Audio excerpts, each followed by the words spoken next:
Faisalabad programme news net के साथ मैं हूं आपके मेज़बान मोहम्मद बिलाल लोगर। पाकिस्तान की बरामदात को तकरीबन नहीं यकीनन बैग लग चुका है। मजमूई अगर 6 महीनों को देखें यानी कि पहले हाफ़ को देखें माली साल 2025-26 को, तो सिर्फ जुलाई का महीना मुनाफे में था, बाकी अगस्त हो, सितंबर हो, अक्टूबर हो, नवंबर हो, दिसंबर हो, डिक्लाइन के अंदर है। और पाकिस्तान की दरामदात बढ़ रही हैं, बरामदात कम हो रही हैं। कमाओ पुत जो है टेक्सटाइल भी खसारे में और सबसे बढ़ के नेटवेयर खसारे में जा रहा है। अहमद अफजल अवान साहब मौजूद हैं, सीनियर नायब सदर Faisalabad Pakistan housing manufacturing exporter association है, इनसे बात करते हैं। अहमद भाई बहुत शुक्रिया वक्त देने के लिए। सर्दी की ठठरती दिनों के अंदर, रातों के अंदर इंडस्ट्री भी सर्दी के अंदर जा रही है और तकरीबन जमूद का शिकार नज़र आती है। बड़ी तादाद में एप्टमा से पूछें, यूनिट्स बंद हो रहे हैं, एनर्जी कॉस्टिंग है, मुख्तलिफ मसाइल हैं। क्या इशू इस वक्त आपके ख्याल में चलते हुए नज़र आ रहे हैं जो कि तंग किए हुए हैं, और आप एज आ सीनियर वाइस चेयरमैन क्या देखते हैं इस चीज़ों को? देख रहे हैं एनर्जेटिक हैं, यंगस्टर हैं, क्या कहेंगे? बिस्मिल्लाहिर्रहमानिर्रहीम। जैसे आपने राइटली पॉइंट आउट किया कि इस वक्त सर्दियों के साथ इंडस्ट्री भी इस वक्त बिल्कुल ठंड प्रोग्राम नहीं चल रहा है। उसकी वजह ये देखिए मल्टीपल रीज़न्स हैं, और सबसे पहले तो मेरा ख्याल है एनर्जी प्राइसेस हमारे लिए इस वक्त बहुत बड़ा हर्डल बना हुआ है। उसके अलावा इस वक्त खित्ते में सबसे महंगी गैस हम कंज्यूम कर रहे हैं, सबसे महंगी बिजली हम कंज्यूम कर रहे हैं, सबसे रैपिड एडवांस टैक्स सिस्टम इस वक्त हमारे पे लागू किया जा रहा है। जो इंडस्ट्री ऑलरेडी सर्वाइव करने के लिए स्ट्रगल कर रही है, उस पर आप इतनी एडवांस टैक्सेशन कर रहे हैं जिसकी वजह से उनके लिए कैश फ्लो मैनेज करना, मैन्युफैक्चरर्स के लिए अपने आप को सस्टेन करना बड़ा मुश्किल हुआ है। और इसके अलावा हमारी तरफ से गवर्नमेंट ने जो है इस वक्त हमें कोई किसी किस्म की फैसिलिटी नहीं मिल रही। मतलब देखें, एक चीज़ समझनी है हमें ये कि ये वो वाला सेक्टर था हमारा जो एक वाहिद हमें मैक्सिमम एक्सपोर्ट रेमिटेंसेस ला के दे रहा था, और अब हम बजाय दूसरे सेक्टर्स पे बाद में इन्वेस्ट करते, पहले इसमें करते जिसमें हम ऑलरेडी स्पेशलाइज कर चुके थे। हमने दूसरे सेक्टर्स को प्रमोट करने की कोशिश की। हम इस चीज़ के अगेंस्ट नहीं है कि दूसरे सेक्टर्स को प्रमोट ना किया जाए, लेकिन हम ये कहते हैं कि जो इस तरह आपने मेंशन किया, जो आपका कमाओ पुत्र था पहले ही, उसको और फर्दर उसको स्पेशलाइज करवाते।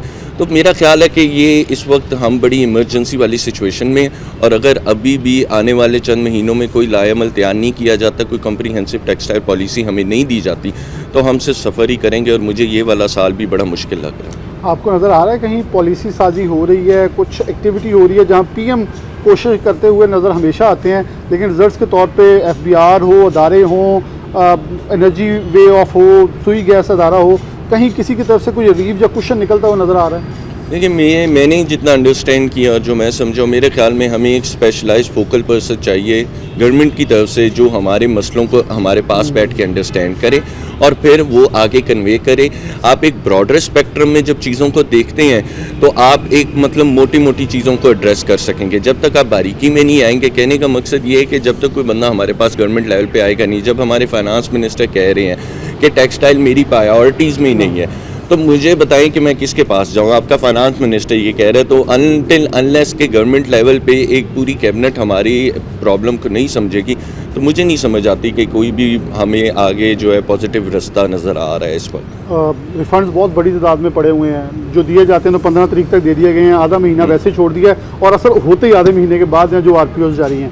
फिर अगर देखें तो यौन शॉर्टेज बहुत शिद्दत इख्तियार कर गई है कि हम ऑलमोस्ट 55 लाख पे खड़े हैं, इससे ऊपर जा ही नहीं सके। 6 मिलियन बेल्स हम इधर जा सके, इसको टच कर लेंगे। तो आपको लगता है 99 मिलियन बेल्स का शॉर्टेज जो है वो आने वाले दिनों में ज़्यादा हमारे गले का फंदा बन जाएगा? देखिए, मैं बेल्स वाले मामले में भी एक बड़ा हमारे लिए इशू बना हुआ है, लेकिन कह रहे हैं कि ये इंपोर्ट कर रहे हैं USA और ब्राज़ील से, जो हमें पता लगा है। लेकिन मैं फिर वही बात करूंगा कि आप इस मसले को एड्रेस कर भी लें। जब तक आप एक ब्रॉडर स्पेक्ट्रम में हर चीज़ को एड्रेस नहीं करेंगे, B it electricity, gas, taxation या स्किल डेवलपमेंट, ये सारी चीज़ें कंबाइन हो के एक वैल्यू एडिड इंडस्ट्री बनती है। और ये हमें नहीं भूलना कि नेटवेयर इंडस्ट्री हमारी मोस्ट लेबर इंटेंसिव इंडस्ट्री है। ना आपकी स्पिनिंग उतनी लेबर इंटेंसिव है, ना आपकी वीविंग इंडस्ट्री उतनी लेबर इंटेंसिव है, या ना ही कोई दूसरी स्पोर्ट्स इंडस्ट्री। तो जिस इंडस्ट्री से सबसे ज़्यादा लोगों को रोज़गार मिल रहा है, हम उसके मसले को नहीं समझेंगे तो एक ना एक दिन इनको एहसास होगा कि ये मसला जो है वो कंट्रोल से बाहर निकल गया है। तो मेरा ख्याल है कि हमें हंगामी बुनियादों पे इन चीज़ों को एड्रेस करना चाहिए, वरना अगेन लाइक आई सेड कि कोई बेहतरी का रास्ता नज़र नहीं आ रहा हमें किसी लिहाज से भी। बहुत शुक्रिया। अहमद अफजल अवान मौजूद थे, वो कह रहे हैं देर आए दुरुस्त आए, हर वक्त नहीं होता, ताख़ीर ना हो जाए, इसलिए जल्दी कर ली जाए। प्रोग्राम में आगे ले चलते।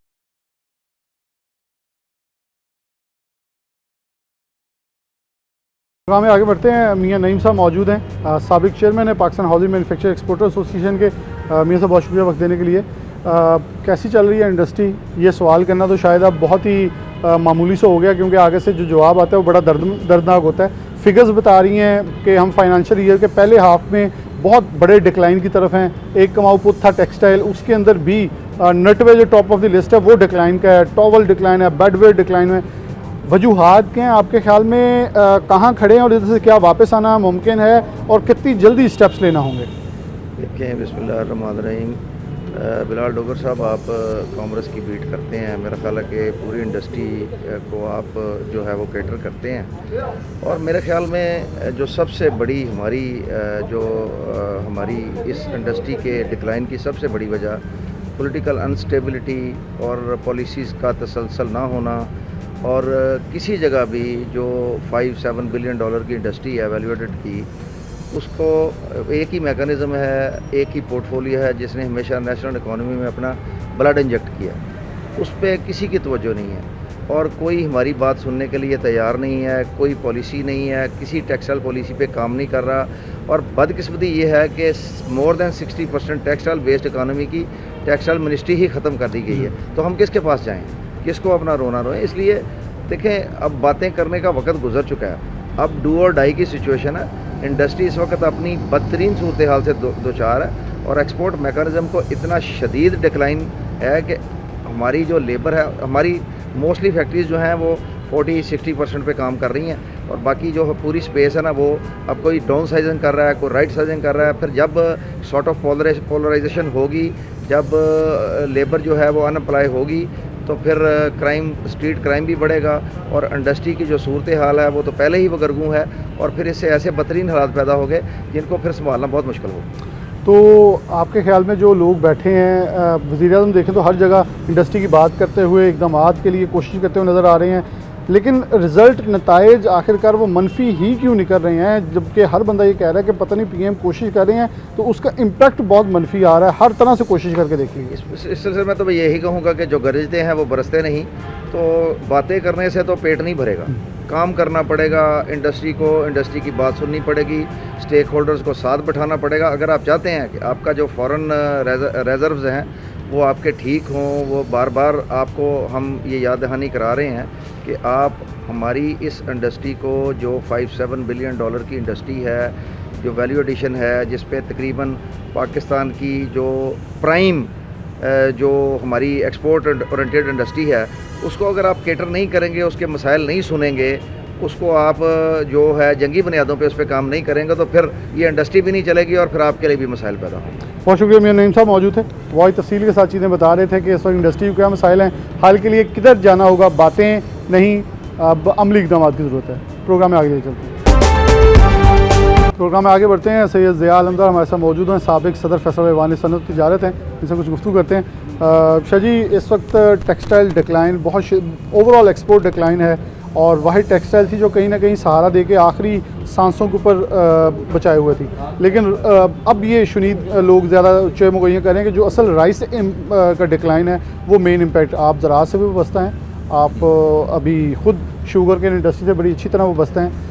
क्या देख रहे हैं कि ज़राअत के अंदर भी बहुत सारी हमें इम्पोर्ट करनी पड़ जाएगी, जैसे कॉटन, शुगर और दीगर, तो ये क्या इम्पैक्ट क्रिएट करेगी और हम कहाँ खड़े हैं जहाँ एक्सपोर्ट डिक्लाइन है और इंपोर्ट मुसलसल बढ़ती हुई नज़र आ रही है? सर देखें, ये जो है ना स्लैब का अब इम्पैक्ट आना शुरू हुआ है। ठीक है, हमारा जो लास्ट प्रोग्राम हुआ था उसमें मैंने आपको बताया था कि ये साल के एंड में इसका इम्पैक्ट आना शुरू हो जाएगा। अब देखें, हमारी बहुत सारे जो मेन डिस्ट्रिक्ट थे, गुजरांवाला, शेखुपुरा, कसूर, जहाँ से ये दरिया गुजरते हैं, तो ये राइस का एरिया था। वहाँ तो हमारी क्रॉप जो है वो हुई नहीं, और अगर हुई है तो हमने कॉस्ट ऑफ प्रोडक्शन इतनी बढ़ा ली है। ये जो लफ्ज़ कास्ट ऑफ प्रोडक्शन है, ये ज़राअत को भी लेकर डूबा है, ये हमारी एक्सपोर्ट को भी लेकर डूबा है, ये हमारी इंडस्ट्री को भी लेकर डूबा है। और अभी तो IMF एक और गीत गा रही है कि इसके ऊपर जो है GST भी लगा दें। ये जो हमारे जितने यूरिया है या इनके ऊपर भी लगा दिया जाए। तो देखें ना, 70 लाख का ट्रैक्टर है, और ये सारी चीज़ें ज़राअत का जो इतना बुरा हाल है, 2 साल जो वीट है वो 1800 से 2200 में लोगों ने बेची है, जबकि हमारी जो कॉस्ट है वो 3500 रुपये आती है। अब इन्होंने 3500 की आवाज़ दी है और साथ ही इन्होंने उसका जो इनपुट्स हैं वो भी महंगी कर दी हैं। अभी सेम चीज़ जो है वो एक्सपोर्ट में भी है, एक्सपोर्ट भी हमारी डिक्लाइन हो रही है और इंपोर्ट बढ़ती उस वक्त है जब आपकी कास्ट ऑफ प्रोडक्शन बढ़ जाए तो लोग फिर बाहर से चीज़ें आके वो गैप फिल कर रहे हैं। तीसरा, इस वक्त बहुत बड़ी हमारी बदकिस्मती है कि दहशतगर्दी की वजह से जो हमारा अफ़गान बॉर्डर है वो बंद हो गया। रात को भी एक बहुत हाई फाई मीटिंग थी जिसमें कि पूरे पाकिस्तान हमारे फैसलाबाद के गुज़श्ता 20 सालों के चैम्बर के प्रेसिडेंट इकट्ठे हुए थे और इसी के ऊपर बात हो रही थी कि अब आगे फ्यूचर हमने इंडस्ट्री को कैसे लेके चलना है। तो मैं समझता हूँ कि हर बंदा परेशान है। आज जो एक स्पिनिंग है वो बंद है, केमिकल इंडस्ट्री 30-35% पे चल रही है, आपकी जो एक्सपोर्ट इंडस्ट्री है due to cost of production वो भी डिक्लाइन है। फिर इस मौके पे गवर्नमेंट पहले ये करती थी कि हमें कुछ ना कुछ हेल्प आउट करती थी, जिस तरह आपको याद है मैं कभी 2% कभी 4% डिफरेंट एरिया में दिया जाए। अब बजाय हमारी हेल्प करने के या हमारे रिफंड वापस करने के उल्टा हमारे इनकम टैक्स डबल कर दिया है, फिर हमारे ऑडिट खोल लिए हैं। तो हमारा तो यार इससे ज़्यादा और क्या हो सकता है कि आप पूरा साल पूरी हुकूमत पूरा जोर लगा के IMF से $1 बिलियन लेते हैं, ठीक है, और हमारे ऊपर आप प्रेशर इतना डालते हैं कि वो जनाब हमारा 1-2 बिलियन जो हमने बढ़ाना होता है वो भी रिवर्सल हो जाता है। तो मैं समझता हूँ कि जितनी रिक्वेस्ट ये IMF की करते हैं उससे कम टाइम हमें दें, हमसे आप $1 बिलियन साल का ले लिया करें। तो गवर्नमेंट को बहुत सीरियसली इंडस्ट्री के साथ $1 बिलियन वैसे आपका रिफंड्स की शक्ल में पड़ा ही है। नहीं जी, वो तो हमारे तो बेशुमार चीज़ें बढ़ी है, लेकिन मैं समझता हूँ, ये मैं गारंटी से बात कर रहा हूँ कि ये अगर गवर्नमेंट जो हमारी स्मॉल इंडस्ट्री है या एक्सपोर्ट इंडस्ट्री है या दूसरी इंडस्ट्री है वो सबसे बैठ जाए और हमारे जो जेन्युइन इश्यूज़ हैं जो इंटरनेशनल लेवल पे हमारी कास्ट ऑफ प्रोडक्शन है उसके ऊपर अगर ये अपना बात कर लें, $1 बिलियन बढ़ाना कोई बात नहीं है। अभी मैं आपको जस्ट एक मिसाल दे रहा हूँ, हम एक होटल में खड़े हैं, तो ये जो अभी इन्होंने कहा है कि जी फैसलाबाद में 10 बजे बंद कर दें, ओ खुदा के बंदों, महफूज फेस्को बोर्ड में रहा हूँ, बिजली हमें बेचनी है। मैं अगर इस जगह पे हूँ तो मैं कहूँ 24 आवर आप पूरी रात आप ये चलाएं, शोरूम भी चलाएं, आप पूरी रात ये जो प्लाजे हैं वो भी चलें, सारी रात शादियाँ भी होती रहें, इसलिए लाइट चलेगी। ये सारी की सारी बिजनेस एक्टिविटी होती है। आप बिजनेस एक्टिविटी को रोकेंगे, आप फ़र्ज़ करें कहते हैं कि जी कम डिशें करें, आपका जो शीप वाला है उसका कोई गोश्त को नहीं पूछेगा, आपके फ़िश को कोई नहीं पूछेगा, आपकी अदर जो बहुत सारे कुक निकाल दिए हैं, बहुत सारी बेरोज़गारी हो जाएगी। तो इस तरह आप फ़र्ज़ करें 4 डिशें अगर किसी ने देनी है तो वो 4 बंदे काम करेंगे, एक दिन ही तो एक बंदा काम करेगा। दुनिया ने अपने मुल्क में टैक्स इकट्ठा किया है बिज़नेस एक्टिविटी को बढ़ा के। ये अजीब मंतक है कि ये बिज़नेस एक्टिविटी को कम करके फिर टैक्स इकट्ठा करना चाहता है, तो ऐसा नहीं होना। और आहिस्ता आहिस्ता आपके सामने है जिस तरह एक्सपोर्ट बाकी चीज़ें डिक्लाइन हो रही हैं, इस तरह ये भी आप देख लीजिएगा। बहुत जल्दी ये होगा कि यहाँ हज़ारों इस वक्त शादी हाल हैं, ठीक है, बहुत जल्द पता चलेगा कि जी वो बंद हो गया, वो बंद हो गया, वो बंद हो गया। तो लोग बिज़नेस को इम्प्रूव करते हैं, ग्रो करते हैं, नई नई प्लानिंग करते हैं, लेकिन हम जो है रिवर्स में कर रहे हैं। बहुत शुक्रिया सैयद आलमदार मौजूद है, बहुत ही ब्रीफली बता दें इस वक्त टेक्सटाइल इंडस्ट्री और ओवरऑल, क्योंकि डेफिनेटली जो चैम्बर का सदर होता है वो ओवरऑल रिप्रेजेंटेशन कर रहा होता है, सब चीज़ों को जानते हैं, ज़राअत से वो बसते हैं। वो कह रहे हैं हर तरफ डिक्लाइन है, खौफ के बादल हैं जो कहीं ना कहीं स्क्वीज़ ऑफ कर रहे हैं तमाम सिस्टम को, जो कि ख़तरे की अलामत है। एक ब्रेक लेते हैं, दोबारा हाजिर होते हैं। दोबारा से खुशामदीद कहते हैं। काशिफ ज़िया साहब हमारे से मौजूद हैं, साबिक चेयरमैन है Pakistan housing manufacture exporter association के और सदर हैं फैसल बिजनेस काउंसिल के, जबकि साथ बोर्ड ऑफ गवर्नर के मेंबर भी हैं फेडमेक के। काशिफ साहब बहुत शुक्रिया वक्त देने के लिए। मैं पहले मियां नईम साहब से ये कह रहा था, ये सवाल बड़ा मायूब हो गया है कि कैसी चल रही है इंडस्ट्री, लेकिन क्या लग रहा है कि जहां हम पहुंचे हुए हैं यहाँ से बैक गियर लगाना आसान है, मुश्किल है? अगर आसान है या मुश्किल भी है तो कौन से ऐसे इकदाम हैं जो करने इस वक्त नागुज़ीर हो चुके हैं? देखिए बिलाल, इंडस्ट्री के इलाज है वो तो आपके सामने है, लेकिन ये बात कहना कि कितनी जल्दी हम बाउंस बैक कर सकते हैं, वो मैं कहता हूँ कि चंद फैसलों की दूरी पे है।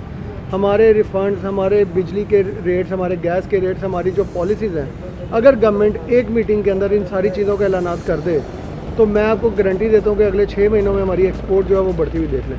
ये खित्ते के अंदर गेम चेंज करना is not a big deal. हमारे पास इंफ्रास्ट्रक्चर मौजूद है, हमारे पास मशीनरी मौजूद है, state of the art units लगे हुए हैं, स्किल लेबर हमारे पास मौजूद है। नो डाउट हमारे पास ऑर्डर्स कम है, अभी स्किल लेबर जितनी रिक्वायर है उतनी हमारे पास मौजूद है, और अगर हमारी शॉर्टेज होती है तो हम उनके लिए कोई ना कोई डेवलपमेंट के लिए फर्दर काम भी कर सकते हैं। लेकिन जो सबसे ज़्यादा ज़रूरी है वो ये कि प्राइम मिनिस्टर साहब ऐलान करें 7 से 9 सेंट के दरमियान में बिजली का रेट, गैस के रेट के अंदर कमी करें, उसके बाद हमारे जो रिफंड्स हैं वो 72 घंटों के अंदर जारी करें। अगर ये इकदाम लेते हैं तो मैं आपको गारंटी देता हूँ कि 6 महीनों के अंदर हमारी इंडस्ट्री जो है वो आपको पॉजिटिव ट्रेंड शो करती हुई नजर आएगी। पाकिस्तान के अंदर दुनिया के बड़े बड़े रिटेलर्स काम कर रहे हैं, नाइकी का नाम लें, एडिडास लें, इंडिटेक्स का नाम लें, प्राइमा का नाम लें, ये वो लोग हैं जो पूरी दुनिया के वर्ल्ड लीडर हैं। अगर उनकी प्रोडक्ट पाकिस्तान में बन सकती है तो जाहिर बात है हमारे अंदर इतनी स्किल मौजूद है कि हम उनकी प्रोडक्ट बना सकते हैं। कमी जो सिर्फ ये है कि थोड़े से हमें राय रास्त पे लाना है पॉलिसी साइड पे। अगर गवर्नमेंट थोड़ा सा अपने सियासी मामला से हट के बिजनेस की तरफ तवज्जो दे दे, एक्सपोर्ट बढ़ाने की तरफ तवज्जो दे, नो डाउट उनकी इंटेंशन पॉजिटिव है, वो करना चाह रहे हैं। प्राइम मिनिस्टर साहब हर मीटिंग में ये कहते हैं हमने एक्सपोर्ट बढ़ानी है, लेकिन वो एक्सपोर्ट कैसे बढ़ेगी जब तक आपको ये बेसिक फार्मूला समझ नहीं आएगा कि आपकी बिजली की प्राइस जो है वो 7 से 9 सेंट पे आएगी तो कारखाने चलेंगे, आपकी लेबर वहाँ पे बिजी होगी। इस टाइम पे 40 से 50% का आपका शटडाउन है आपकी इंडस्ट्री की। आपके पीक टाइम होता है अक्टूबर, नवंबर, दिसंबर का। आपके सामने गवर्नमेंट के सामने फिगर्स आए हैं, क्या उन्होंने इसके ऊपर वर्किंग की है कि हमारी एक्सपोर्ट नीचे होने की रीज़न क्या है? बांग्लादेश के अंदर इस टाइम पे आगे अपकमिंग इलेक्शंस आ रहे हैं, उनके हालात नॉर्मल नहीं है। क्या हमने खित्ते में उस सिचुएशन का फ़ायदा उठाया? बिल्कुल भी नहीं। हमारे पास बल्कि हमारी अपनी जो है जो रेगुलर चल रही थी वो भी ड्रेन हो चुकी है। तो इन हालात में बड़े सीरियस नोट के ऊपर बिजनेस स्टेक होल्डर्स को साथ बिठा के हम कहते हैं आप जूम पे ले लें, आपके पास टाइम नहीं है इस्लामाबाद बुलाने का, आप जूम मीटिंग कर लें, 5-10 मिनट की हमसे सुन के ये चंद फैसले करें। मैं आपको गारंटी दी, जब पाकिस्तान में $32 बिलियन की एक्सपोर्ट हुई थी तो उसके अंदर क्या फ़ैसला था आपको अच्छे तरीके से पता है कि फैसलाबाद में ही नारे लगे थे कि बिजली की कीमत कम कीजिए, गैस की कीमत कम कीजिए। ये 2 चीज़ें इन्होंने की थी, रिफंड 72 घंटों में दिया था, एक्सपोर्ट का पहिया चलना शुरू हो गया था। और आज भी वही फार्मूला। हम बिज़नेस कम्युनिटी हैं, कोई सियासी एजेंडा नहीं है, लेकिन हमारा काम ये है कि गवर्नमेंट को बताएं कि ये आपकी डायरेक्शन है, क्योंकि बिज़नेस को हम समझते हैं। प्राइम मिनिस्टर साहब अपनी सियासत को समझते हैं, मुल्क को चलाना पता है, वो एडमिनिस्ट्रेशन कर सकते हैं, लेकिन जो की फैक्टर्स हैं बिज़नेस एक्सपोर्ट को बढ़ाने के लिए वो सिर्फ ये चंद पॉलिसी के इकदाम बेहतर करने से ही हो सकता है। कॉस्ट ऑफ प्रोडक्शन पाकिस्तान में आपने जैसे जिक्र किया बहुत ज़्यादा ओवर प्राइस हो चुकी है।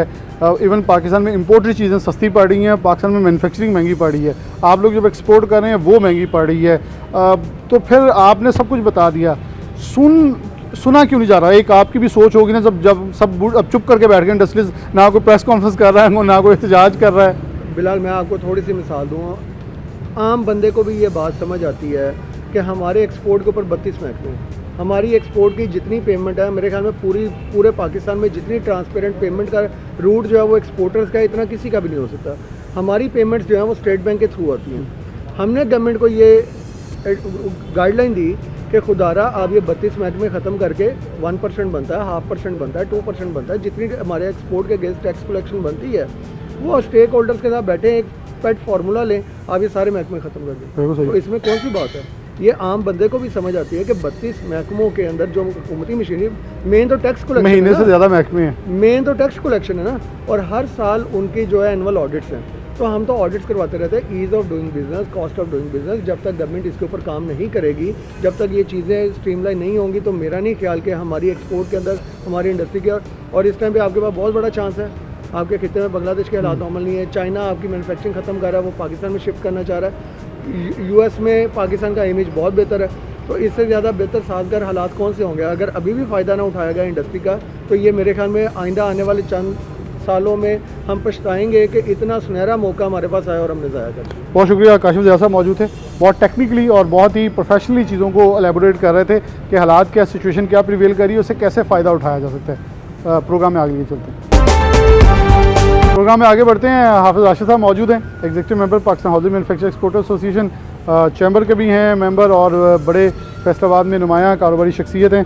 हाफिज़ साहब बहुत शुक्रिया। अभी काशिफ ज़िया साहब हमारे साथ मौजूद थे, बड़ी खूबसूरत एक बात कर रहे थे कि इस वक्त ख़ित्ते में हम सबसे इम्पोर्टेंट हैं, बांग्लादेश के हालात ठीक नहीं हैं, अमेरिका हमसे खुश है, नज़रें अच्छी हैं और सबसे बढ़ के कि हमारे सफारती ताल्लुकात बहुत अच्छे हैं। हम इस वक्त विन पोजीशन है, लेकिन फ़ायदा क्यों नहीं उठाया जा रहा?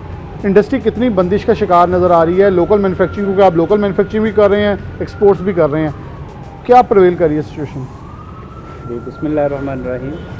बिल्कुल मैं एग्री करता हूँ। हमारे इस वक्त ताल्लुकात जो हैं वो वर्ल्ड वाइड बहुत स्ट्रॉन्ग हैं और इस वक्त हमारी मार्केट जो है वो भी बहुत अच्छी। अब अभी पोजीशन चाइना से में है। वापस आए हैं वहाँ से कारोबारी मीटिंग्स करके, तो हमें बताइएगा पाकिस्तान के लिए क्या मौजूद अपॉर्चुनिटीज़ हैं और पाकिस्तान फ़ायदा अगर उठाना चाह रहा है तो उठाया क्यों नहीं जा रहा? पाकिस्तान में इस वक्त बहुत ही अच्छी अपॉर्चुनिटीज़ हैं और हमारे तरफ जो वर्ल्ड वाइड जो हमारे इंटरनेशनल बायर्स हैं उनकी भी नज़रें हैं कि हम लोग काम को बेहतर करें, क्योंकि इस वक्त हम अगर अपने रीजन में देखें तो हम इस वक्त अच्छी वेल पोजीशन में हैं इंटरनेशनल रिलेशनशिप के लिहाज से भी और ओवरऑल अपॉर्चुनिटी के लिहाज से भी। लेकिन हमें इस वक्त जो है वो हमारे टेक्सटाइल पॉलिसी की इस वक्त बहुत ज़्यादा अशद ज़रूरत है कि जिसमें हम लोग लॉन्ग टर्म एक टेक्सटाइल पॉलिसी के ऊपर फॉलो करें और उसमें जो गवर्नमेंट है मैं उसमें रिक्वेस्ट करूँगा अपने अथॉरिटीज़ को कि उसमें स्टेक होल्डर्स को लाजमी इन्वॉल्व करें ताकि जो भी पॉलिसी है वो उनके इश्यूज़ के ऊपर बनाई जाए और उसको सॉल्व आउट किया जाए और रेट ऑफ इंटरेस्ट को कम किया जाए। एटलीस्ट सिंगल डिजिट पे आना चाहिए ताकि सारे कंफर्टेबल हों और हम इंटरनेशनल मार्केट को इस वक्त ज़्यादा से ज़्यादा जितना भी कैच कर सकते हैं, ग्रैब कर सकते हैं, उसको हमें रिज़ल्ट लेना चाहिए। हाँ साहब, आप गैर रस्मी मंडियों को इस वक्त कितना ज़रूरी समझ रहे हैं कि यूरोप बहुत पिसा हुआ है, बरतानिया पिसा हुआ है, अमेरिका का टैरिफ्स का मसला है, अफ्रीका जैसे ममालिक लुक अफ्रीका हमारा चल रहा है, सेव हैं पेमेंट्स के ऊपर बहुत सारे लोग तहफ़्फ़ुज़ात करते हैं, पेमेंट्स के बहुत मसाइल हैं, थर्ड पार्टी पेमेंट्स लेनी पड़ती है जिसकी वजह से एक्सपोर्टर उधर को जाने का ख्वाहिश नहीं रखता। हालात हम गैर रस्मी मंडियों तक बढ़ सकते हैं, फ़ायदा होगा?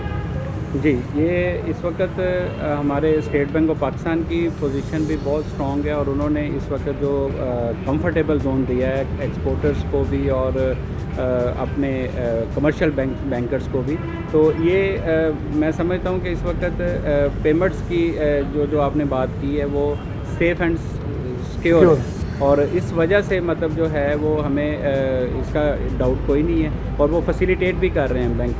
लेकिन हम सिर्फ़ और सिर्फ अपने जो हमारे दरीना मसाइल हैं यहाँ पर टैक्सेशन के इश्यूज़ हैं और रिफ़ंड्स के इश्यूज़ हैं और इसी तरह टेक्सटाइल पॉलिसीज़ के इश्यूज़ हैं और कॉस्ट ऑफ डूइंग बिज़नेस के इश्यूज़ हैं, मतलब इन चीज़ों को अगर हम लोग स्ट्रॉन्ग कर लेते हैं और अपने रीजन में जिस तरह आपने चाइना की बात की है वो इस वक्त हमें कुछ पॉलिसीज़ जो हैं वो वहाँ से भी फॉलो करनी चाहिए और उसके साथ हम लोग इंशाल्लाह इंटरनेशनल मार्केट में विन कर सकते हैं। बहुत शुक्रिया। हाफिज़ राशिद महमूद साहब मौजूद थे, बता रहे थे कि कैसे इंटरनेशनल मार्केट में मौक़े हैं और कैसे उनको कैप्चर करना है, वो हमारे लिए कितने ज़रूरी हैं और कितना ज़रूरी है स्टेप फॉरवर्ड होकर उन मौक़ों से फ़ायदा उठाना। एक ब्रेक लेंगे, दोबारा हाजिर होते हैं।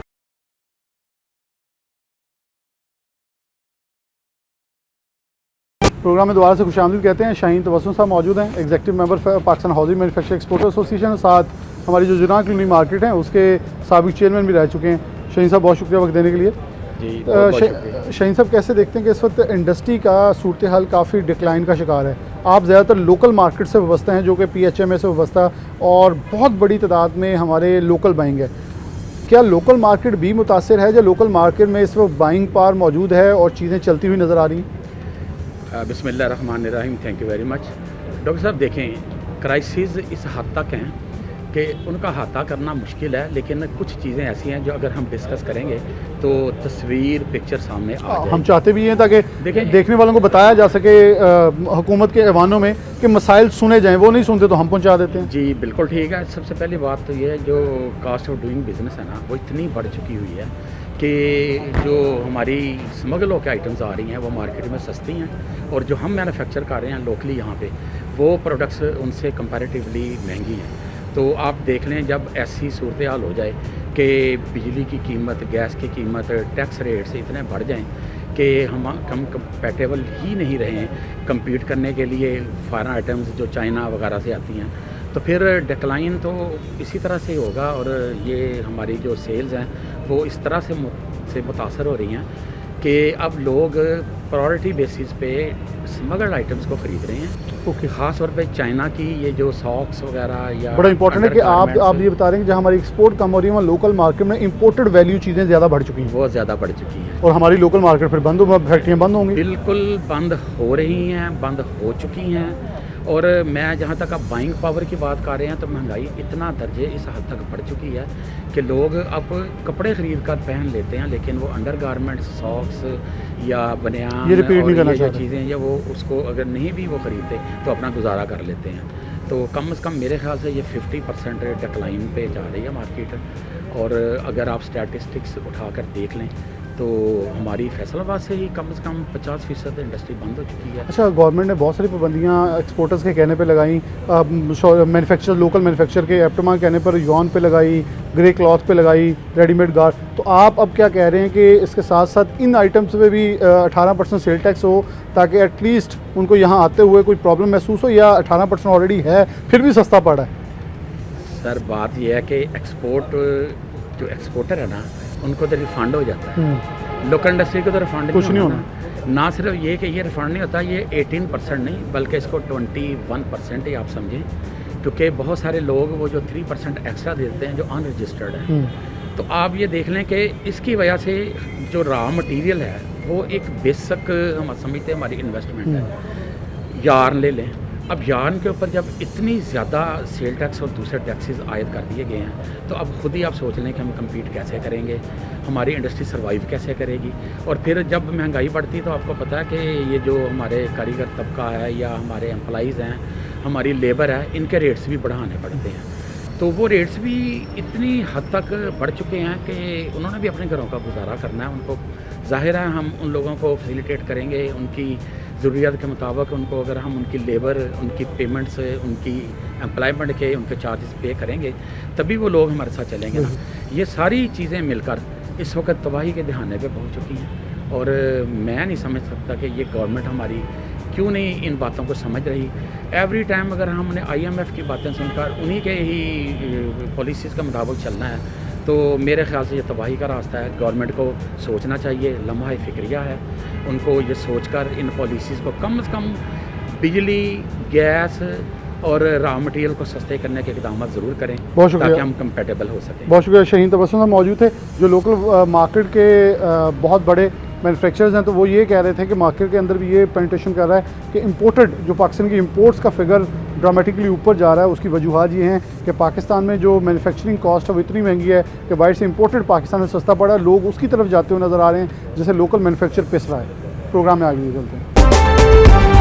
प्रोग्राम में हम आगे बढ़ते हैं और हमारा आखिरी हिस्सा जो होता है सबसे अहम होता है और अहम शख्सियत भी होती है। जो इस्लाम साहब मौजूद हैं, group leader Pakistan hosiery manufacture exporter association, और कुछ खुल के और खरी बातें करते हैं तो इनसे बात करते हैं। ऐसा बहुत शुक्रिया। ऐसा एक्सपोर्ट्स डिक्लाइन बहुत शिद्दत से जा रही है और इम्पोर्ट बढ़ती चली जा रही है।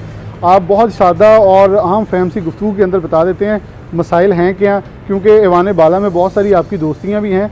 मसला समझा क्यों नहीं जा रहा और सुलझाया क्यों नहीं जा रहा? देखिए, मैं हर वीक 2 कॉलम मेरे आ रहे हैं जंग में, जिसमें मैं यही हाईलाइट कर रहा हूँ कि इसमें प्रॉब्लम जो है बहुत ज़्यादा बढ़ते जा रहे हैं। अगर इनको अभी एड्रेस कर किया तो मार्केट हमारे यहाँ से बिल्कुल निकल जाएगी।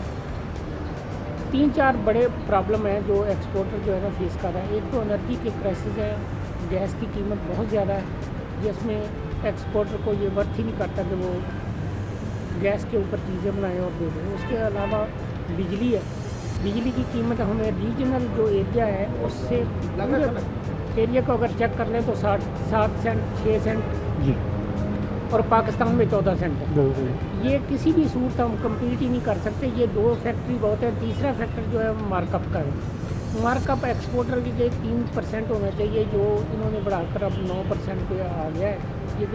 ये शुक्र अल्लाह का कि थोड़ा थोड़ा करके वापस लाया, लेकिन अभी भी इसको कम से कम 5% और 5 पिप्स और नीचे करें तो एक्सपोर्ट वायबल होगी। आखिरी पॉइंट ये है कि इनकम टैक्स के स्लैब जो है बहुत ज़्यादा बढ़ा दिए गए हैं।